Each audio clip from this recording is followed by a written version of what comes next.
আসসালামু আলাইকুম গাইস, আজকে নতুন আরেকটা কাজে আইসা বললাম। তো আপনাদের একটু দেখাই যে কি কষ্ট করে কাজ করি, সেটা যদি আপনারা বুঝতেন তাহলে আর কইতেন না যে এই রূপে আসি।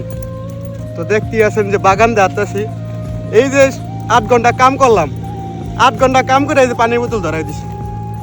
কয় 10 মিনিট 8 রাস্তা পর্যন্ত 8। আমার মন চাইতেছে না এক গ্লাস পানি আধা দুইটা খাই।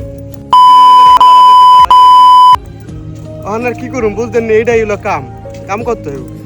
মনে করেন যত বড় নেতাই হন আর যত বড় খেতাই হন আর যত টাকার মালিক হন যাই হন, কাম করতে হইলে এটা শুনতে হইব। আর অনেক বড় হইতে হইলে পারমাণবিক বোমার মতন মনে করেন কথা হজম করতে হইব।